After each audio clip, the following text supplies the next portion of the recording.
This is Behind the Lens, and I'm Tom Blank. Behind the Lens is an ongoing conversation about the art and craft of film with people in the city of Eugene, Oregon. My guests today are Doug Hennessy and Sean Hanson. They are both film critics, but they belong to different generations.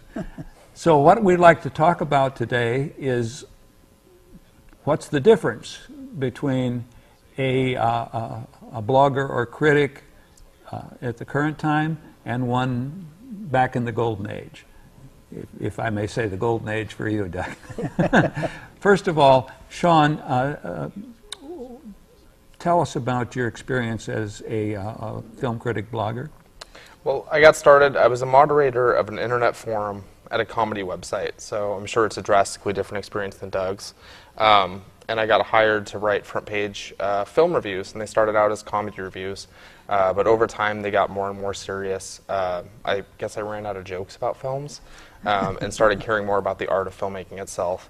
And so my reviews got more and more serious, and then eventually went independent, and now I write for the Eugene Film Society and a site called Front Row Central, frontrowcentral.com.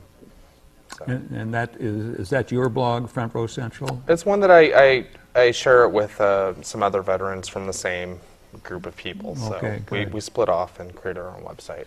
Now, we've talked to Doug before, but once again, Doug, tell us how you got into film criticism. Well, I got in kind of in the long route. I used to read, I was the kind of kid who, when I was a teenager, I used to read movie reviews in the newspapers instead of sports or the news.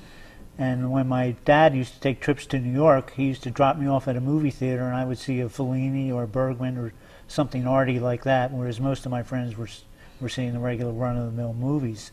So I had a different perception of movies right from the start.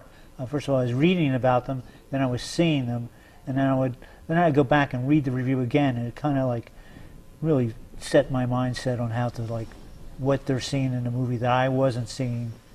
And I think that's how I got started. Then, how did you start to write about it? Oh, when I started writing, I went to college and I wanted to be a writer. So after that, they told me one way to pay for the bills while you're writing is to write reviews. So I wrote book reviews, and I went to a film writing or film critic workshop taught by a critic who worked for the Knight Ridder chain. And he made us write a review of a movie called, Francis Ford Coppola was one of his first movies, way before The Godfather, called The Rain People. And the first prize for the winner of the best review got to go to critic screenings. So I got invited to critic screenings, and I started freelance criticizing after that. Well, and the story goes on. The story goes on. So what we want to talk about today is the difference in both of your experience of writing about film today as opposed to, say, 20, 30 years ago. Sean, what's your experience about writing today? Do you have any thoughts that you'd like to share? Well, you know, as a film critic today, especially one getting started at my age, I'm 32, you have to be familiar with a lot more history of film. And so there's lots of films that I still haven't seen, you know, and I've sort of, you know, I'll never have time to watch all the movies that I feel like I need to, you know, even films mentioned in textbooks about films, that there's just, you know, hundreds of movies that you just don't have time to catch up on if you still want to continue to watch current film and write about current film. We have to be familiar with a lot of different genres, a lot of different movements, a lot of different forums, you know. You draw connections to video games, to television.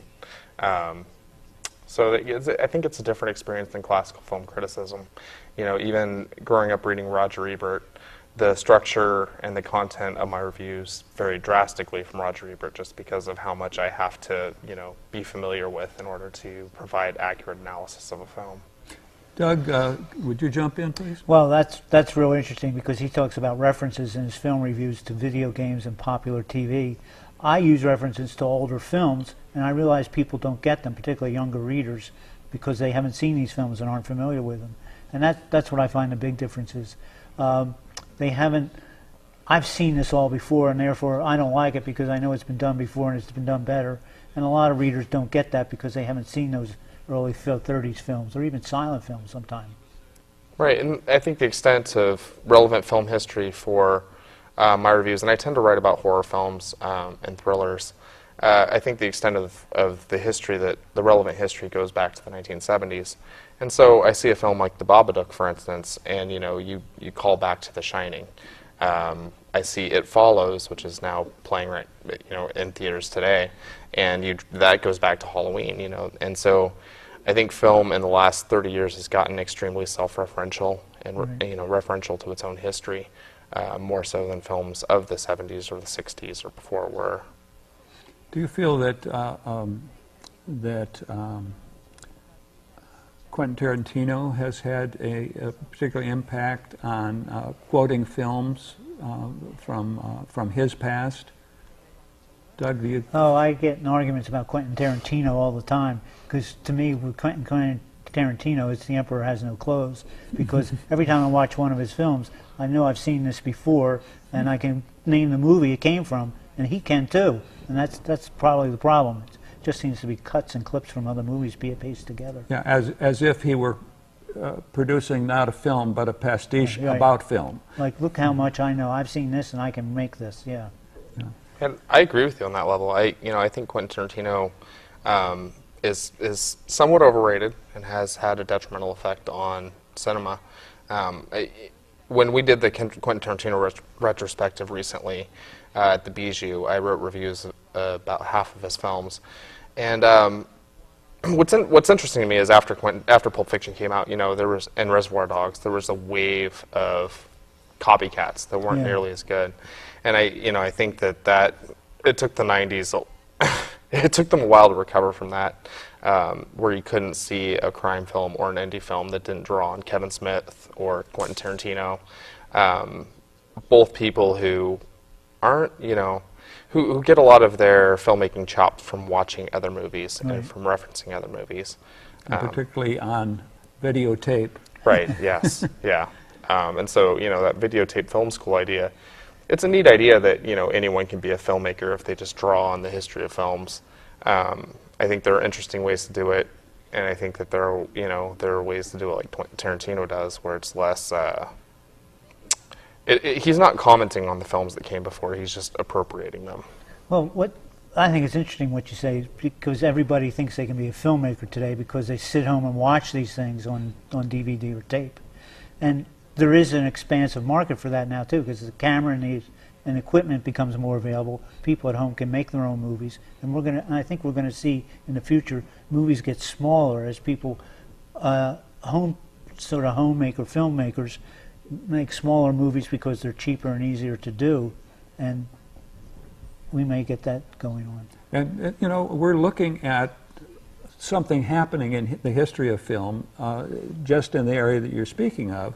When we talk about paranormal activity or the Blair Witch Project, people going out with a movie camera and recording something that is not a well-made film in any way, and yet it draws on the concept of the genre of the horror film, which is cheap, readily understandable, and people want to replicate it over and over. Well, can you believe Paranormal? One camera in a bedroom, and that's the whole movie, and it made $1 gazillion, and it got all kinds of imitations. What, there are 2 or 3 out now? Yeah, found footage is so everybody huge thinks in horror. they can do that. Mm-hmm. Yeah. And what is it? You've watched a lot of horror pictures of recent times. What is it about the horror genre that seems to be particularly important to this particular generation? I think horror is very critical of the culture from which it comes. I mean, on one level, horror movies can be effective. They can provide a scare. They are popular date night movies simply because they do provoke a physiological response. But I also think that we're in a very meta culture right now, and horror films, if nothing else, are a dark mirror for our culture. Tell me what you mean by metaculture, please. And getting back to what I was saying about films now is that a lot of films now comment on the films that came before, more so than you saw in classical films. a lot of times explicitly. And you see that a lot in horror films, where they're, that it's the film itself is an act of film criticism. Yes. Yes. Yeah. It's, right. it's sort of That's like right. the serpent that devours its own tail. Yeah. Right. But to me, it's interesting. As a film critic, that you have a whole genre of movies now that are being marketed towards, film critics, whether professional or amateur, is everyone's a critic now, which makes it really hard to get paid for your reviews or to stand out, is because there's just so many people writing about film and thinking about film.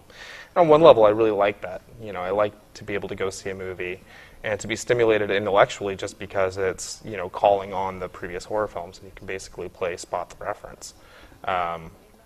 Even while you're immersed and while you're experiencing dread and the things you're supposed to experience while watching a horror film. So that's one reason that I particularly like horror, and one reason I think it's really popular now is that with all of the sensory overload and the stimulation, to have films that comment on that, to me, is really interesting.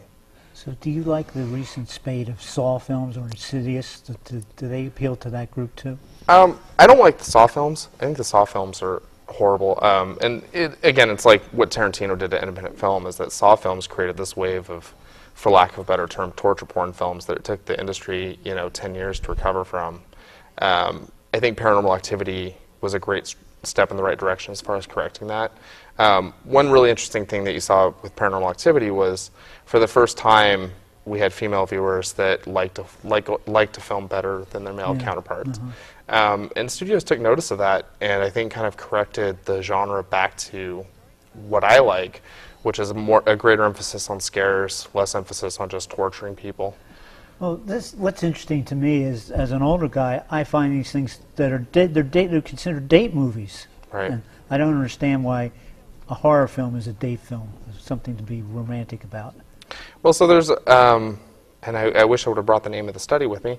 There was research in the 80s. There was a group of grad students at, the name of the college is going to escape me, but they actually measured the physiological response of people watching horror films together, and they also relied on self-reporting. And what they found was that men and women, even men and women who weren't necessarily romantically linked, they went to horror films so they could perform gender roles.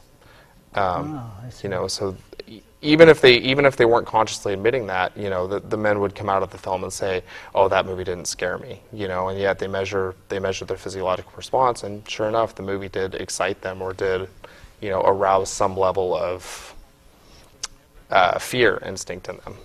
And women would say, "Oh yeah, that movie really scared me," and it turns out, they had a pretty similar response to the men, which is that they weren't that scared. Let me just ask a question here with a little statement behind it.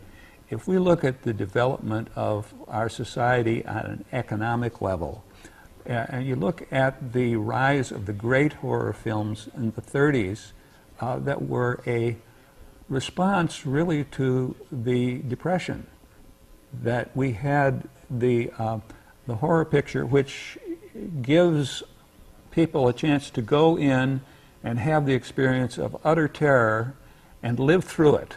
Right. And then the lights go on and you feel, I'm still here, I can survive anything, and you go back out into the world where the Depression is running the country. We're having that again. And it may be, perhaps, I'd like your thoughts, due to the economic condition in the country. Oh, I would agree with that, absolutely. Because I think people are yearning for those kinds of movies where they come out and feel good. And I think it's interesting that in the horror films, they're having a group scare that actually makes them feel more together. Because I think in the older audiences, it's more an individual experience than it is a group experience. Right. Yeah. And there's a film theorist, Kendall Phillips, and he wrote a book called the Projected Fears, and he develops a theory called resonant violation, where he talks about each wave of horror films. That each wave is presaged by a horror film that is drawing on those current conditions as a response to some kind of economic or social problem. So you have Halloween as the increased fear of suburbanization and the fear of our own children, and The Exorcist is the fear of our own children. Texas Chainsaw Massacre is a response to the Vietnam War, and so he goes through, 80 years of horror filmmaking and talks about how the most successful horror films and the ones that surprise us the most or seem to start a trend are actually a response or an escape from our current political condition. Well, Tom, in response to what you were just saying, I think you have to think about the comic book films they're making now, the Avengers, the X-Men, and all of those. And it's the same thing we're talking about. People go in, they watch the heroes become great, strong people. The audience identifies with that, and they go out feeling great and strong into maybe an economic climate that isn't that way. Exactly, and the historic predecessor for those comic book heroes was in comic books themselves. Yeah. These characters, Superman, Batman, Dick Tracy, all came out of the Depression because people wanted a sense that somebody could fix it. Right. And, here we are again with Marvel comic movies all over the spectrum. But what's interesting is I think there might be some kind of self-critical element to that, because now our superhero films have gotten so much darker. Back in the golden age of comics, we wanted, Superman, who was basically, the perfect. He was the Superman. He was just very, very moral and dignified, and could achieve anything. And now we have to have very complicated, flawed heroes again, like Tony Stark or Iron Man, where he's an alcoholic who is mean to his friends and can't stand government regulation. And is just or Batman. Talk about angsty superheroes. Yeah, we're looking at two trends that are really the same trend. That the horror movie and the superhero are blending and joining in order to have a deeper impact, which is really a response to the same political economy. All right, what's interesting is the audience doesn't get tired of the same thing over and over. As a matter of fact, they want it. That's what they go for. Yes. Yeah. Your thoughts? I definitely think the audience wants to see more of the same. I think that's why we have an Avengers 2. The superhero, I can't get started on the superhero movies because I just, I will never get that invested in them. And to me, though, it kind of speaks to the whole point as far as differences in how films are aimed at an audience. Now they're making this web of films that are interrelated, and we've never seen something attempted on this scale before, Be specific about that. Well, so in order to fully appreciate Avengers 2, they assume you've seen all the preceding Marvel movies, and so there's, if you think about them, hundreds of millions of dollars have been spent on these films. It's just this very ambitious project to make all of this web of related films that you're supposed to have seen in order to fully appreciate each one. And we've never really seen anything like that before. And if we talk about the intrusion of TV and video games, we get cross-platform elements of it. So you're expected to have watched Agents of S.H.I.E.L.D. and Agent Carter, two TV shows that relate to the Marvel Universe, in order to fully appreciate what's going on in the blockbuster film that brings all of the previous films together. Well, we're looking at Marvel Comics becoming a studio, right? Or a releasing organization at least, in order for this cross-pollination to really have the maximum effect.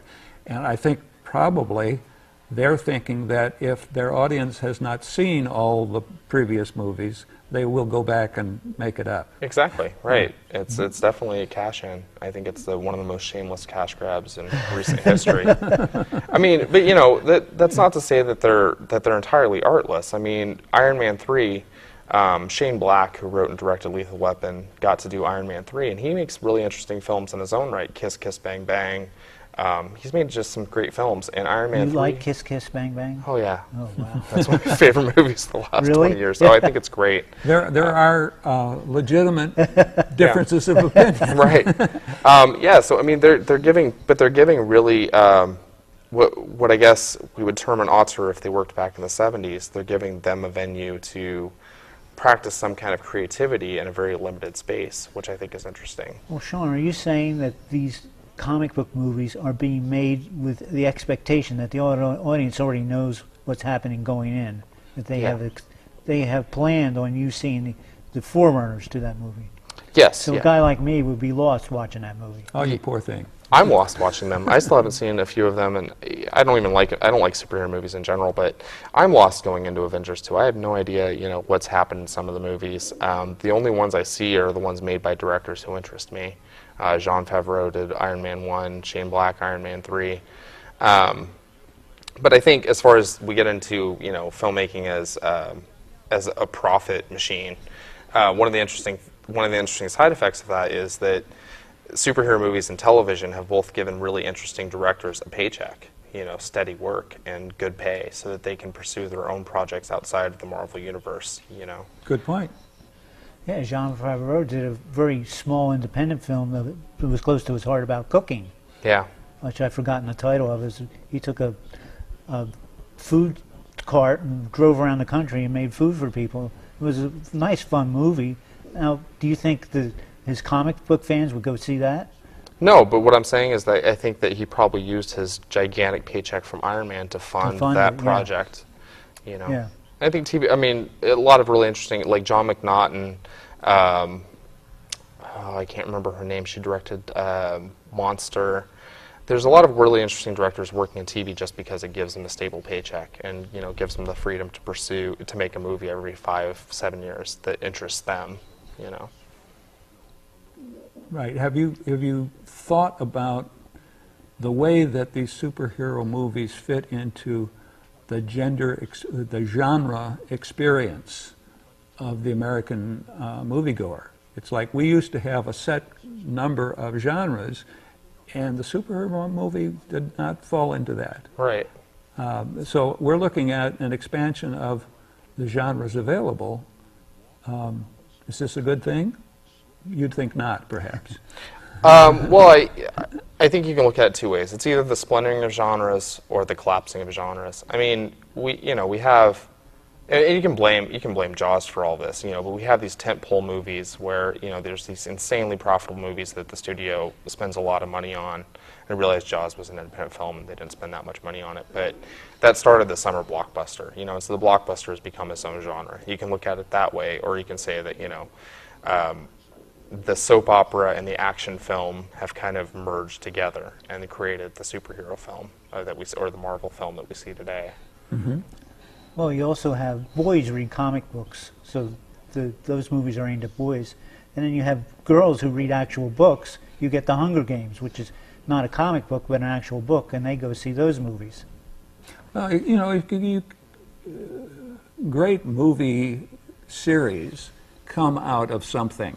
And like you're not mentioning Harry Potter, which was a children's book.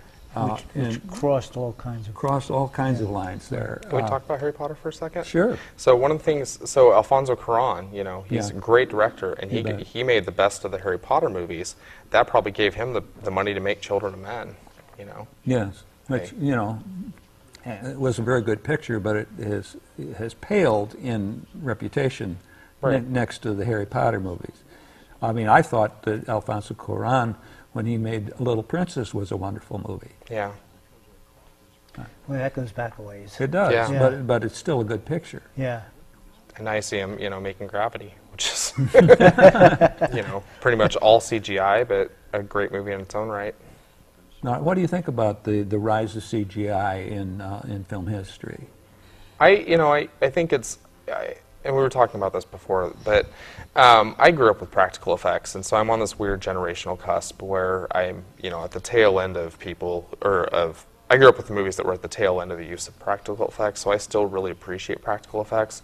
I think Gravity was a great movie, despite the CGI, I guess is how I'd put it.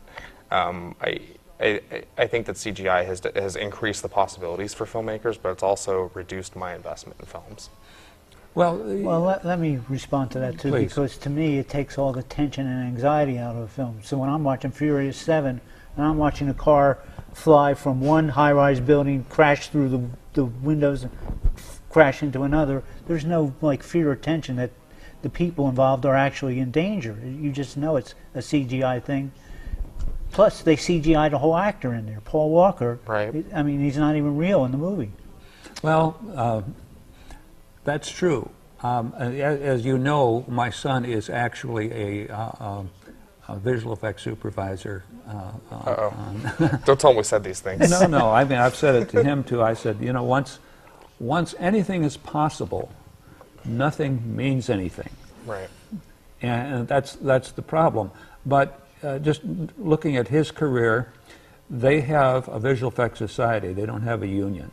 But their prizes are broken into two categories: visual effects movies and supporting visual effects movies.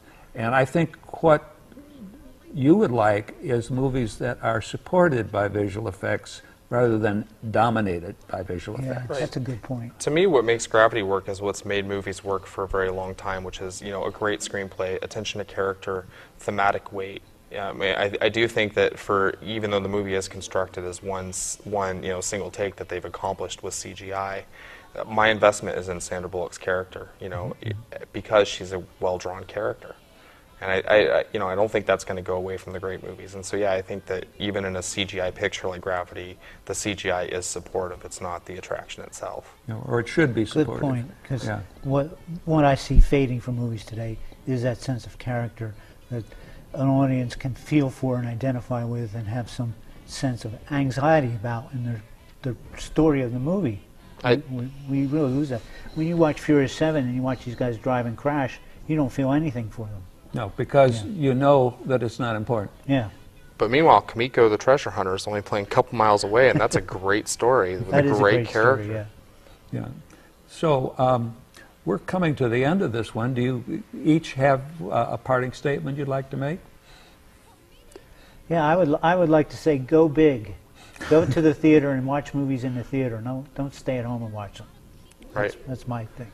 Yeah, I maintain a strict no cell phone policy at my house, even when we're watching movies in the living room, and I'll pause it for bathroom breaks, but that's it. There's no cell phones. I try to make it as immersive as possible still.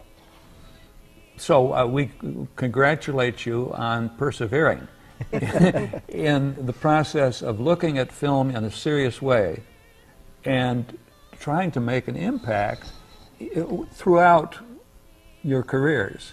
Whether they be short careers or long careers, it's the same process. But isn't it a great experience to sit in the theater and be overwhelmed by this imagery that makes you feel something that you share with a group? To me, that's one of the great things you can do in life. I don't think it's going to go away, though. I think it's just changing. Well, I think Sean is absolutely correct when he took Gravity and said the impact of the movie is based on Sandra Bullock's character, because character is what we go to the movie to look at, even though we may not know that. We may be drawn in by spectacle, but we stay for the acting and the personalities. Thank you both very much, and we hope to see you back here on Behind the Lens. Thank you. Thank you.